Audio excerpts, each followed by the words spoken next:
이 발언은 국민 대통합 대통령이 되겠다던 목표를 스스로 무너뜨리고 분열의 대한민국을 조장하는 그야말로 위험천만한 발언이었습니다.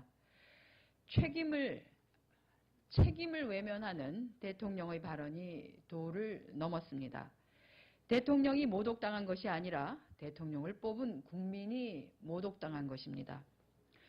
군자는 잘못이 있으면 먼저 자신을 돌아보지만 소인들은 매사를 남의 탓으로 돌린다는 논어의 구절을 돌려드리고 싶습니다.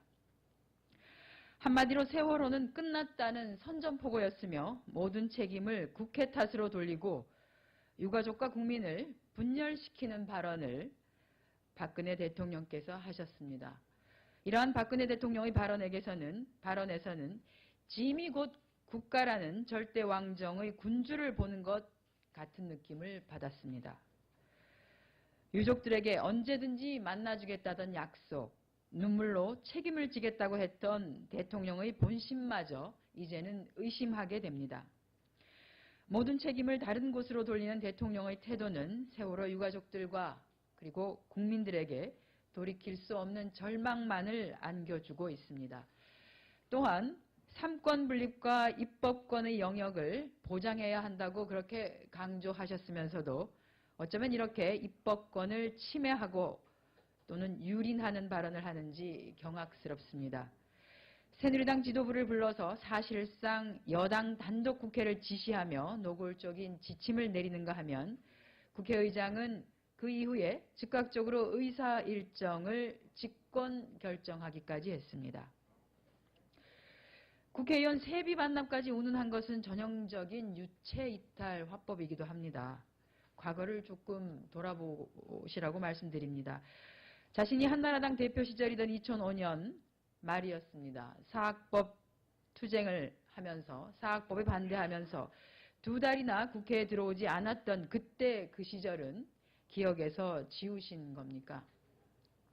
박근혜 대통령께서 지금 해야 할 일은 국회를 비난하고 국민을 분열시키는 이러한 태도를 보여주시는 것이 아니라 언제든지 만나주겠다고 했던 세월호 유가족들을 만나서 진상규명 의지를 확인시켜 주어 그들을 안심시키는 한편 성역 없는 수사와 조사를 위한 특별법의 제정 요청을 국회에 하는 것입니다.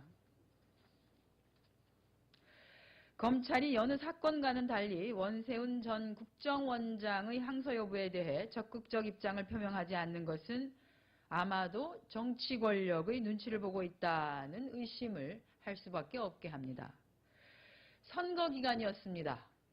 선거 기간 동안 A와 B가 오차 범위 내에서 경쟁을 하고 있었는데 국가기관이 나서서 A는 나쁘다, 그리고 B는 좋다 라는 글을 SNS상에서 무차별적으로 유포했습니다.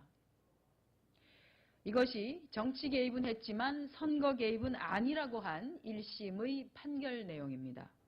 이 사건에 대해서 검찰은 이례적으로 공소심의위원회를 열어서 정권과 국민 사이에서 눈치 보기를 하면서 항소에 대한 부담을 최소화하려는 행보를 보이고 있습니다.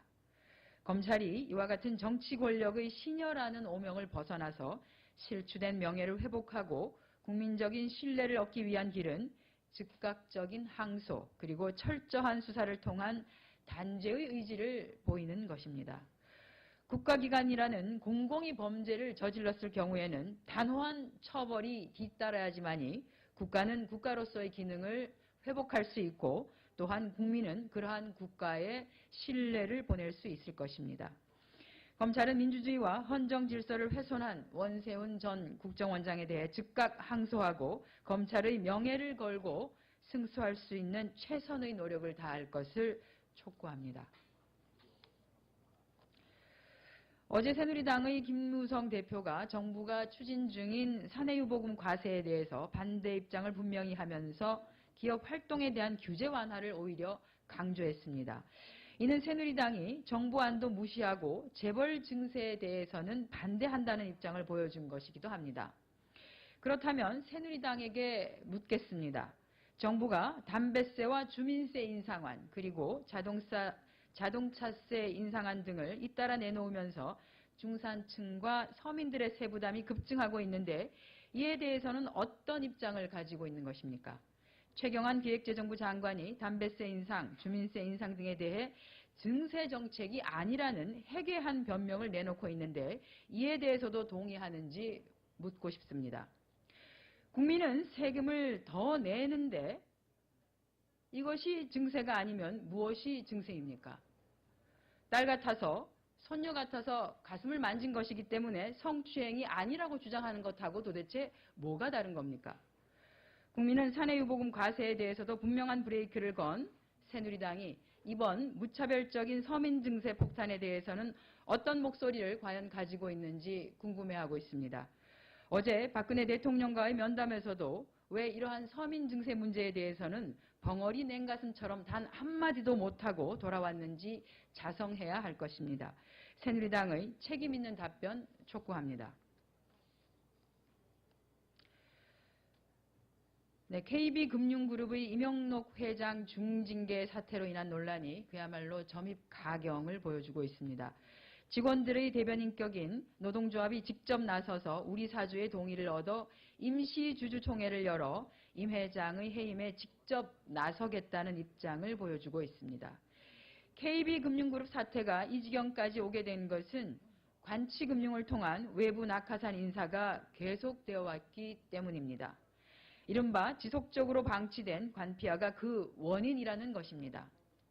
내부 구성원의 반발과 우려에도 불구하고 이명록 회장을 낙하산으로 떨어뜨린 금융당국이 이번 KB금융그룹 사태의 원인 제공자란 말씀입니다.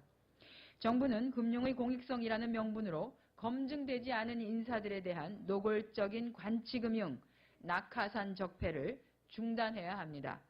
KB금융그룹 이사회도 KB금융을 살리기 위한 지배구조의 개선, 그리고 낙하산 인사 근절 등 최선의 대안들을 모색해야 할 것입니다. 네, 이상 오전 현안 브리핑 마치겠습니다.